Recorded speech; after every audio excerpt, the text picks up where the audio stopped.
ਸਤਿ ਸ਼੍ਰੀ ਅਕਾਲ ਸਾਰਿਆਂ ਦਾ ਇੱਕ ਵਾਰ ਫਿਰ ਤੋਂ ਮੇਰੇ ਚੈਨਲ ਦੇ ਉੱਤੇ। ਤੇ ਬਈ ਅੱਜ ਦਾ ਟੌਪਿਕ ਲੈ ਕੇ ਆਏ ਆ ਅਸੀਂ ਟਾਸਕ 1। ਇੱਕ ਵੀਰ ਦਾ ਮੈਸੇਜ ਆ ਰਿਹਾ ਸੀ, ਬਹੁਤ ਹੀ ਜ਼ਿਆਦਾ ਮੈਸੇਜ ਆਏ ਉਹਦੇ ਯਾਰ ਕਿ ਸਰ ਟਾਸਕ 1 'ਤੇ ਵੀਡੀਓ ਬਣਾਓ, ਟਾਸਕ 1 'ਤੇ ਵੀਡੀਓ ਬਣਾਓ। ਯਾਰ ਇੱਕ ਚੀਜ਼ ਮੈਂ ਤੁਹਾਨੂੰ ਸਾਰਿਆਂ ਨੂੰ ਕਹੂੰਗਾ, ਫਸਟ ਆਫ ਆਲ ਤੁਸੀਂ ਮੇਰੀ ਆਲ ਵੀਡੀਓ ਚੈੱਕ ਕਰੋ। ਜੇ ਤੁਸੀਂ ਟਾਸਕ 1 'ਚ ਇਸ਼ੂ ਫੇਸ ਕਰ ਰਹੇ ਹੋ ਨਾ, ਜੇ ਤੁਸੀਂ ਪਿਛਲੀ ਵੀਡੀਓਜ਼ ਨਹੀਂ ਚੈੱਕ ਕੀਤੀਆਂ ਤਾਂ ਨਵੀਂ ਵੀਡੀਓ ਬਣਾਉਣ ਦਾ ਕੋਈ ਫਾਇਦਾ ਨਹੀਂ ਹੋ। ਕਿਉਂਕਿ ਉਹਦੇ ਵਿੱਚ ਆਲਰੇਡੀ ਮੈਂ ਇੱਦਾਂ ਦੀਆਂ ਚੀਜ਼ਾਂ ਤੁਹਾਨੂੰ ਡਿਸਕਸ ਕੀਤੀਆਂ ਨੇ, ਜਿਹੜੀਆਂ ਚੀਜ਼ਾਂ ਤੁਸੀਂ ਸਿੱਖਣ ਤੋਂ ਬਾਅਦ ਹੀ ਇਹ ਸਟੈਪ ਦੇ ਉੱਤੇ ਆਓ, ਉਹੀ ਤੁਹਾਡੇ ਲਈ ਬੈਸਟ ਹੋਊਗਾ।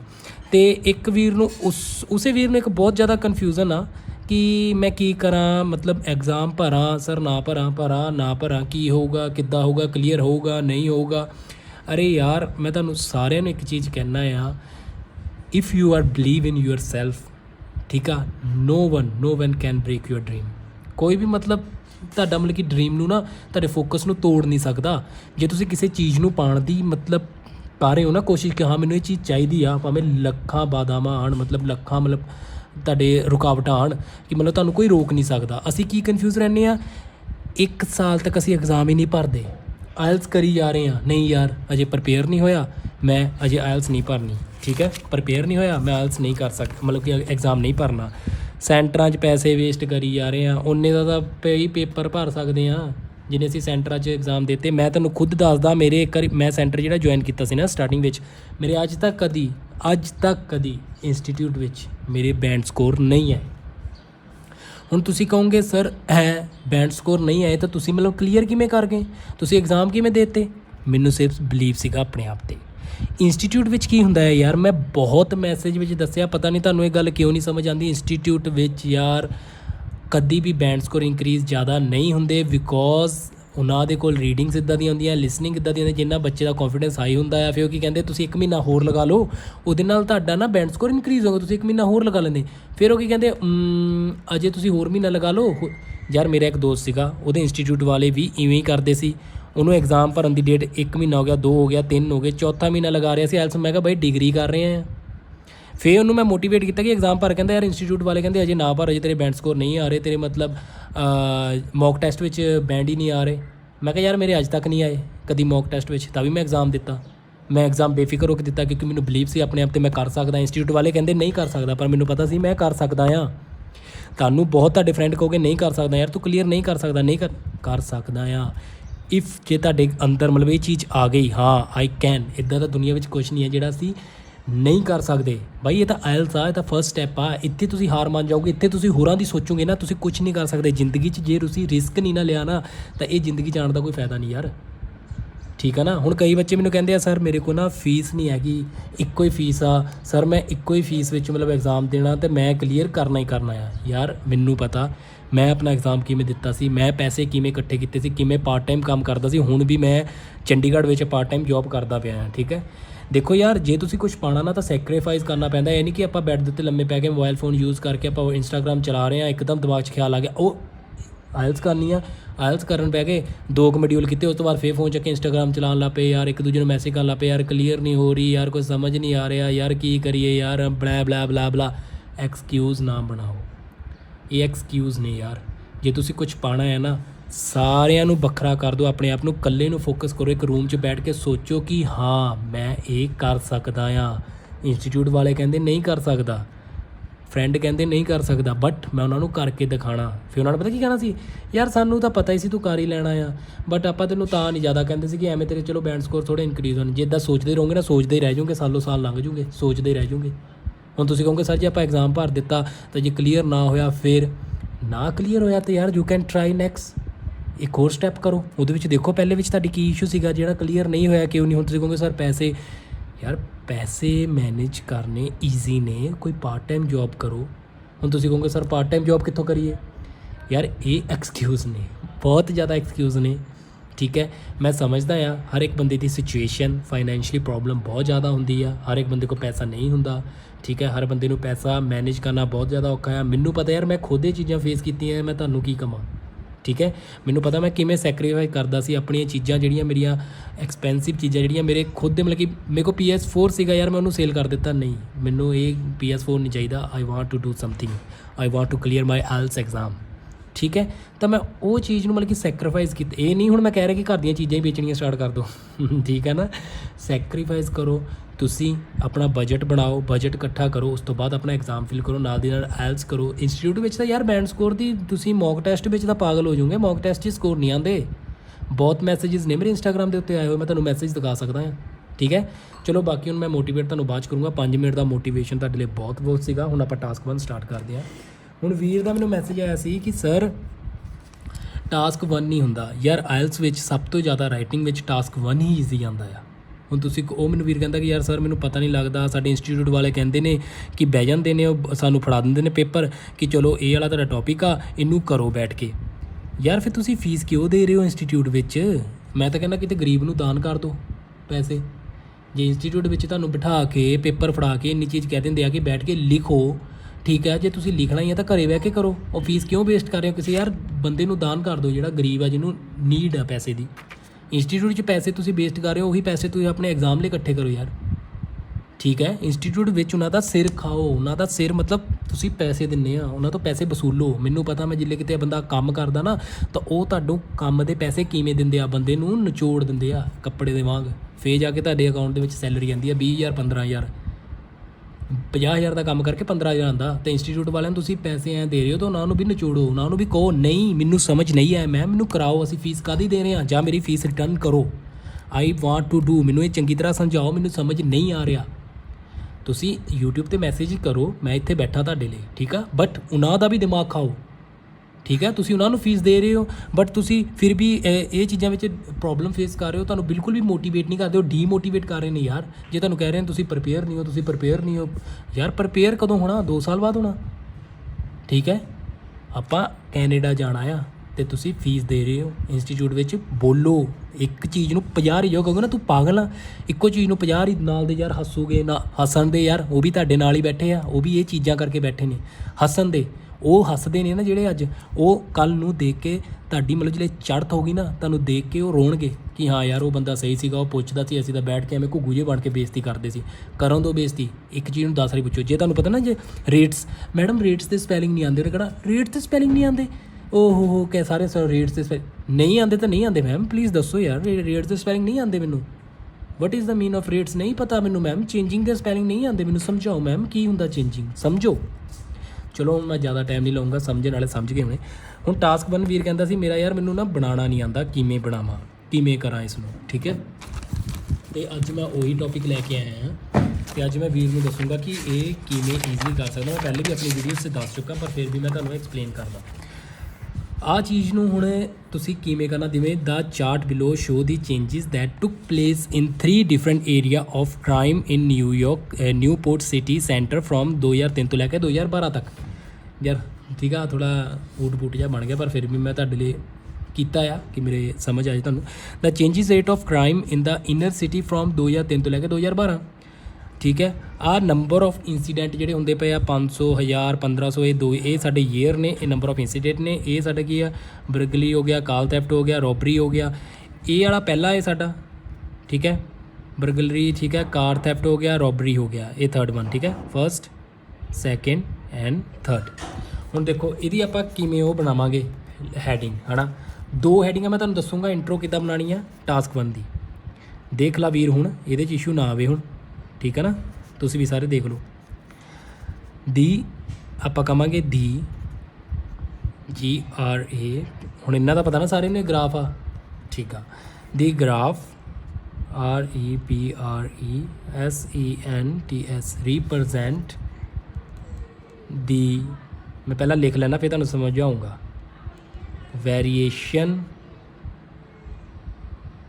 ਇਨ LEVELS levels in the 3 main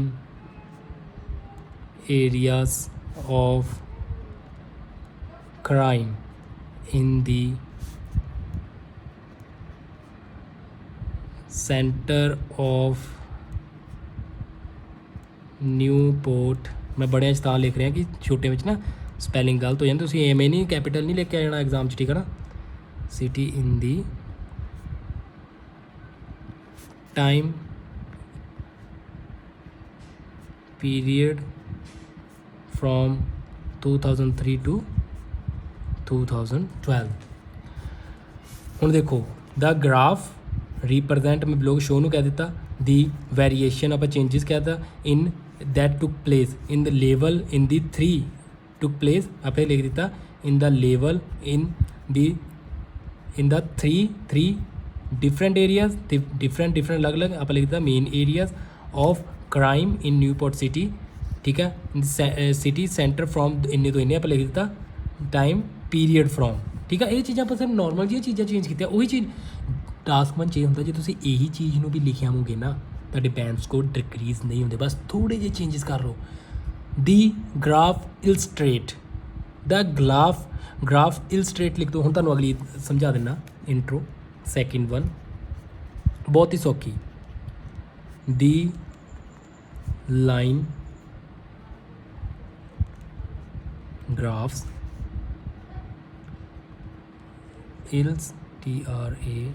illustrate the variation of 3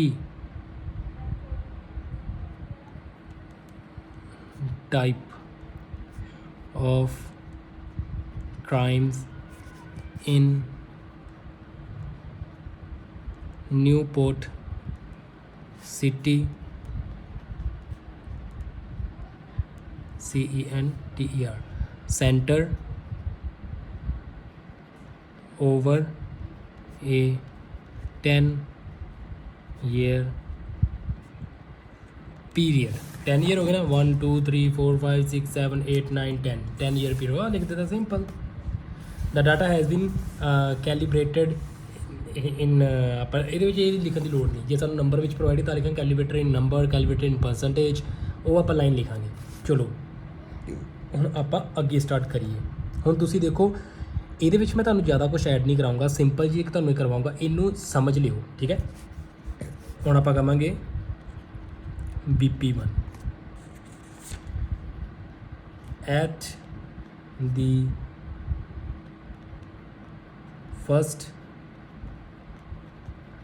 glance it can be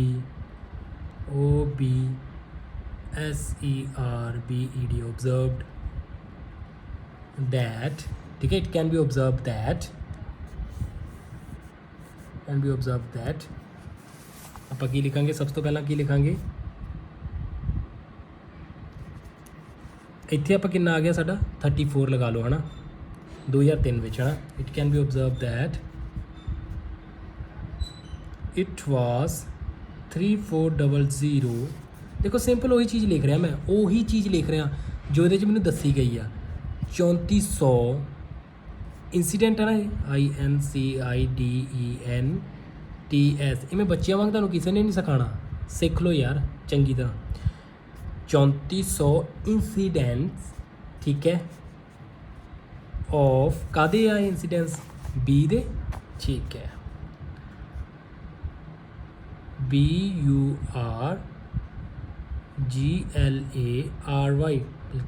in 2003 and ਉਸ ਤੋਂ ਬਾਅਦ ਕੀ ਦੇਖਾਂਗੇ ਐਂਡ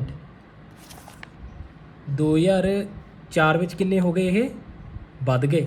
ਠੀਕ ਹੈ ਐਂਡ 37 ਆਪਾਂ 3700 ਲਿਖ ਲਾਂਗੇ 3700 in 2004। ਹੁਣ ਸਮਝ ਆਇਆ at the first glance it can be observe that it was 34 ਆ 3400 ਆ ਗਿਆ ਨਾ ਇਹ 35 ਤੋਂ ਥੋੜ੍ਹਾ ਜਿਹਾ ਥੱਲੇ ਇੱਥੇ ਆਪਾਂ 3400 ਲਾ ਲਾਂਗੇ 2003 ਦੇ ਵਿੱਚ। ਠੀਕ ਹੈ 3400 incident 3400 incident of burglary in 2003 and फिर 2004 ਚ ਕਿੰਨੇ ਹੋ ਗਏ ਇਹ ਆਪਾਂ 2004 ਦੇ ਵਿੱਚ ਕਿੱਥੇ ਤੱਕ ਚੱਲ ਗਿਆ ਆਲਮੋਸਟ ਇੱਥੇ ਤੱਕ ਚੱਲ ਗਿਆ ਨਾ 2004 ਦੇ ਵਿੱਚ। ਫਿਰ ਆਪਾਂ ਕਿੰਨਾ ਆ ਦੇਖੋ ਆ ਵਾਲੀਆਂ ਚੀਜ਼ਾਂ ਥੋੜ੍ਹੀਆਂ ਉੱਪਰ ਥੱਲੇ ਹੋ ਗਈਆਂ ਹੋਣਗੀਆਂ ਵੇਖੋ ਆਪਾਂ 3700 in 2004।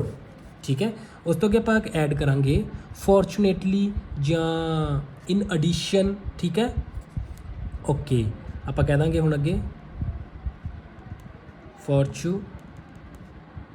NATERY नेटली कोमा है। ठीक है इन the next 4 years it fell down DRAMATICALL मैं पता क्यों मैंने यार बोल के स्पैलिंग याद आती है ठीक है ड्रामेटिकली ठीक है 4 सालों में ठीक है 1 2 3 4 सालों तक ये ड्रामेटिकली नाटकीय तौर पर डिक्रीज़ होया ठीक है डिक्रीज़ एंड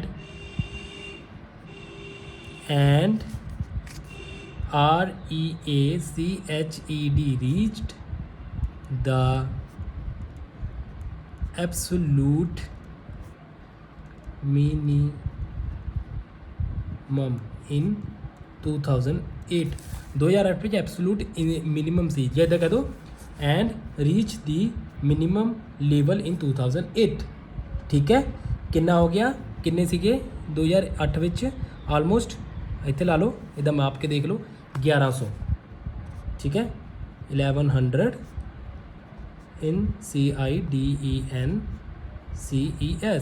इंसिडेंस ठीक है ओके चलो अगे करते हैं हाउएवर आप यूज़ कर लिया इट देन ग्रू मैं समझा देना bye it can grow by 300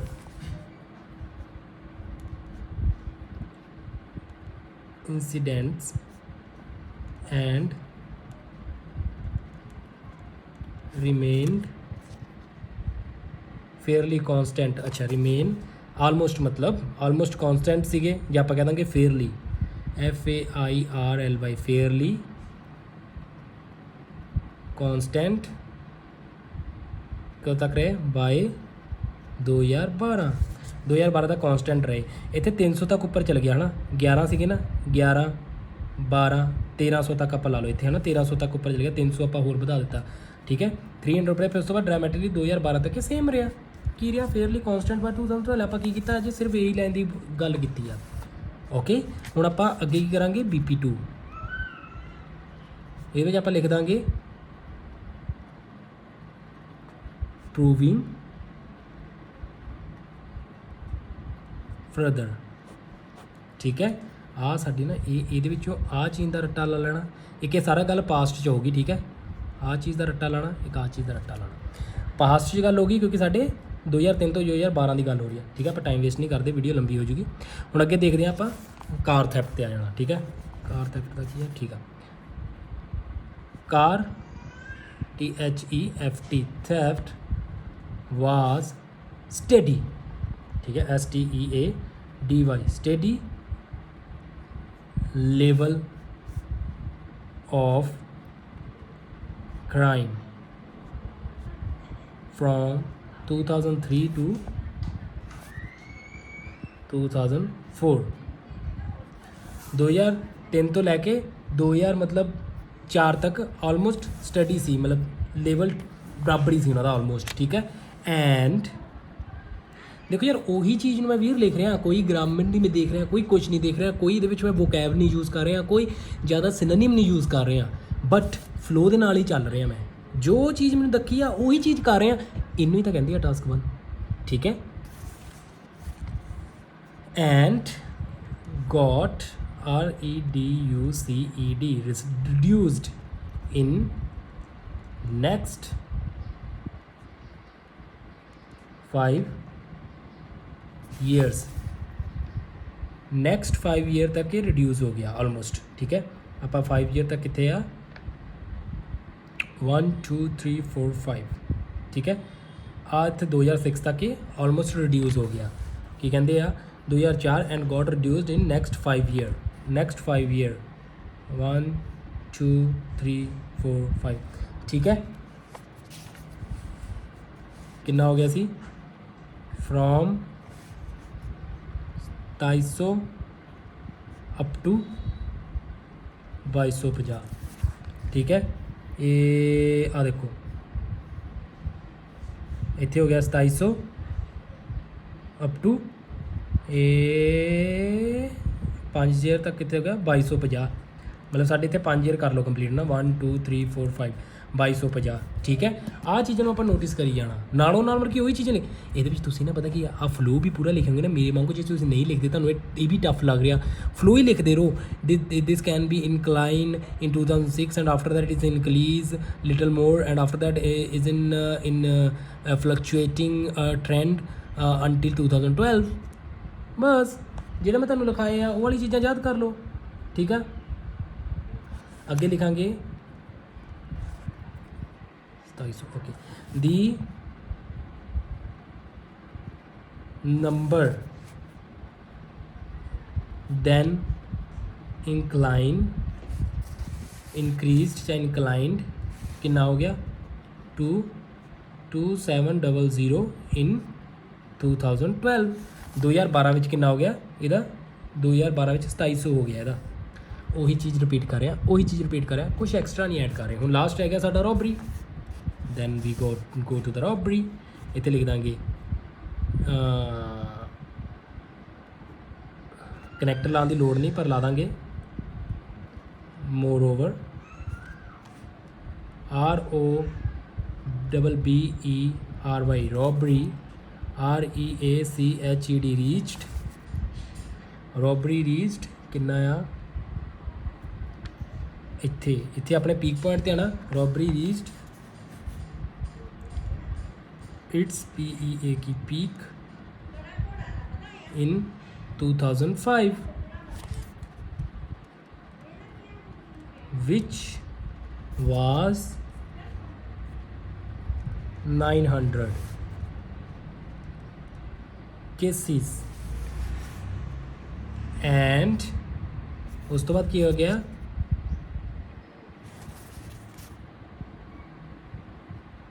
declined back to 500 in 2008 2008 ਵਿੱਚ ਫੇਰ ਦੁਬਾਰਾ 500 ਹੋ ਗਿਆ ਨਾ ਠੀਕ ਹੈ। ਉਹੀ ਚੀਜ਼ ਮੈਂ ਲਿਖ ਰਿਹਾ ਕੁਝ ਨਹੀਂ ਕਰ ਰਿਹਾ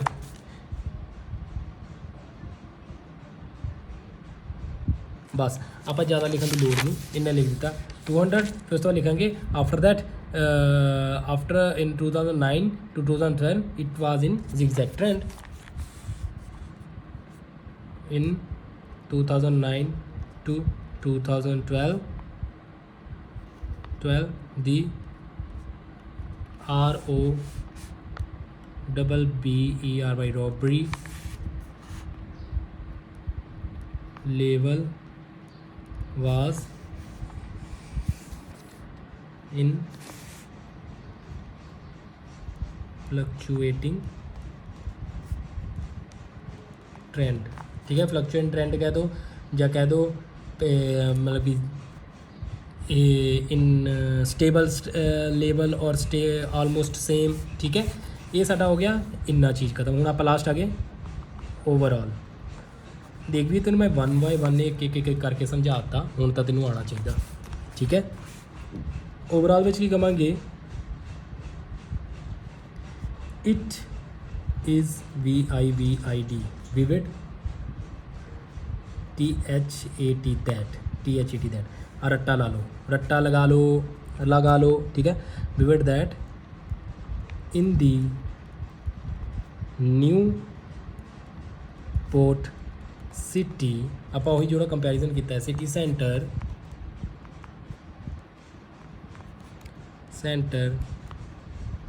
दी रेट ऑफ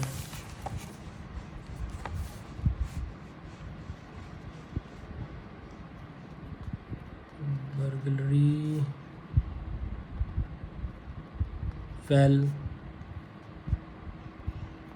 significantly the मैं बाद समझाना ठीक है। Level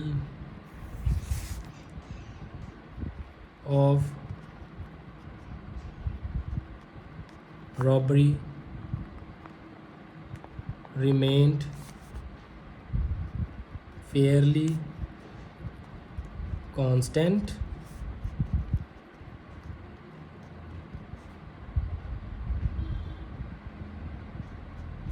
WHEREAS, whereas car theft raised and had BIGGEST, biggest number of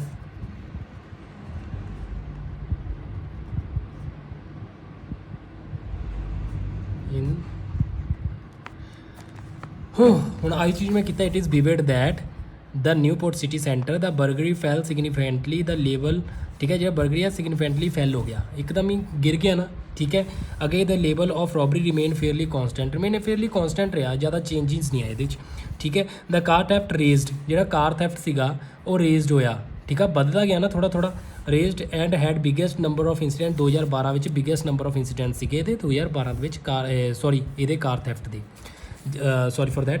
ਰੋਬਰੀ ਜਿਹੜਾ ਨਾ ਰਿਮੇਨ ਫੇਅਰਲੀ ਕਾਂਸਟੈਂਟ ਸੀਗਾ, ਰੋਬਰੀ ਜਿਹੜਾ ਲਾਸਟ ਉਹਨੇ ਰਿਮੇਨ ਫੇਅਰਲੀ ਕਾਂਸਟੈਂਟ ਸੀ, ਜਿਹੜਾ ਦਾ ਬਿਗੇਸਟ ਨੰਬਰ ਆਫ 2012 ਵਿੱਚ ਸੀਗੀ ਕਾਰ ਥੈਫਟ ਦੇ ਵਾਲੇ, ਠੀਕ ਹੈ। ਹੁਣ ਤੁਸੀਂ ਇਹਨੂੰ ਇੱਦਾਂ ਵੀ ਲਿਖ ਸਕਦੇ ਹੋ ਇਹਦੇ ਵਿੱਚ ਓਵਰਆਲ ਦੇ ਵਿੱਚ, it is vivid that the burglary level is very high in very high in 2005, its maximum level of burglary is very high in 2005 and after that is in decreasing, and the minimum level of car theft and robbery noticed in all the 10 year sorry all the years, ਜਾਂ ਮਤਲਬ ਕਿ ਇਹੀ ਚੀਜ਼ਾਂ ਨੂੰ ਤੁਸੀਂ overall ਦੇ ਵਿੱਚ ਲਿਖ ਦੇਣਾ, ਨਥਿੰਗ ਐਲਸ। ਬਹੁਤ ਈਜ਼ੀ ਆ, ਐਗਜ਼ਾਮੀਨਰ ਨੇ ਇੰਨਾ ਦਿਮਾਗ ਨਹੀਂ ਲਗਾਉਣਾ, ਆ ਤਿੰਨਾਂ ਨੂੰ ਮੈਂ ਐਕਸਪਲੇਨ ਕਰ ਦਿੱਤਾ ਓਵਰਆਲ ਦੇ ਵਿੱਚ। ਤੁਸੀਂ ਕਹਿ ਸਕਦੇ ਹੋ ਕਿ ਇਹ ਲੈਵਲ ਹਾਈ ਸੀਗਾ, ਇਹ ਲੋ ਸੀ, ਮੈਕਸਿਮਮ ਮਿਨੀਮਮ ਵਾਲਾ ਇਹਦੇ ਵਿੱਚ ਪਾ ਦਿਓ ਫੜਾਕ, ਠੀਕ ਹੈ। 26 ਮਿੰਟ ਦੀ ਵੀਡੀਓ ਹੋ ਗਈ, ਬਹੁਤ ਲੰਬੀ ਵੀਡੀਓ ਹੋ ਗਈ, ਮੈਂ ਕਦੀ ਐਕਸਪੈਕਟ ਨਹੀਂ ਕੀਤੀ ਸੀ, ਪਰ ਵੀਰ ਲਈ ਜ਼ਰੂਰੀ ਸੀ। ਜੇ ਵੀਰ ਹੁਣ ਵੀ ਨਾ ਸਮਝ ਆਇਆ ਨਾ, ਕੋਈ ਗੱਲ ਨਹੀਂ, ਫੇਰ ਸਮਝਾ ਦੂੰਗੀ, ਤੁਹਾਡੇ ਲਈ ਬੈਠਾ ਇੱਥੇ ਮੈਂ, ਠੀਕ ਹੈ। If you face any problem let me know in comment section. ਥੱਕ ਗਿਆ, ਚਲੋ ਫਿਰ ਆਪਾਂ ਮਿਲਦੇ ਹਾਂ ਨੈਕਸਟ ਵੀਡੀਓ ਵਿੱਚ, ਠੀਕ ਹੈ। ਰੀਡਿੰਗ ਦੀਆਂ ਵੀਡੀਓਜ਼ ਵੀ ਮੈਂ ਬਣਾਉਂਗਾ, ਟੈਨਸ਼ਨ ਨਾ ਲਓ, ਉਹ ਵੀ ਜਲਦੀ ਜਲਦ ਆਉਂਗੀ, ਮੈਨੂੰ ਫੋਲੋ ਕਰ ਲਓ ਆਈ ਐਮ ਹੇਮੰਤ ਫਿੱਟ ਦੇ ਉੱਤੇ, ਅਤੇ ਜਲਦ ਤੋਂ ਜਲਦ ਆਪਾਂ ਨਵੀਆਂ ਵੀਡੀਓ ਲੈ ਕੇ ਆਵਾਂਗੇ। ਤਦ ਤੱਕ ਲਈ thank you guys, like share subscribe ਕਰ ਦਿਓ ਚੈਨਲ ਨੂੰ, ਅਤੇ ਆਪਣੇ ਫਰੈਂਡ ਨੂੰ ਵੀ ਸ਼ੇਅਰ ਕਰ ਦਿਓ। ਵਿਊ ਘੱਟ ਗਏ, ਪਤਾ ਨਹੀਂ ਕਿਉਂ, ਮੈਨੂੰ ਵਿਊ ਨਹੀਂ ਚਾਹੀਦੇ, ਮੈਨੂੰ ਤੁਹਾਡੇ ਐਗਜ਼ਾਮ ਕਲੀਅਰ ਹੋਣੇ ਚਾਹੀਦੇ ਆ। ਐਗਜ਼ਾਮ ਕਲੀਅਰ ਕਰੋ, I don't want view. 20 view ਵੀ ਹੁੰਦੇ ਆ, ਪਰ 20 ਦੇ ਐਗਜ਼ਾਮ ਕਲੀਅਰ ਹੁੰਦੇ ਆ, ਮੇਰੇ ਲਈ ਬਹੁਤ ਖੁਸ਼ੀ ਦੀ ਗੱਲ ਆ, ਠੀਕ ਹੈ। Thank you so much guys, ਮਿਲਦੇ ਨੈਕਸਟ ਵੀਡੀਓ 'ਚ, ਬਾਏ ਬਾਏ ਗਾਇਜ਼, ਪੀਸ।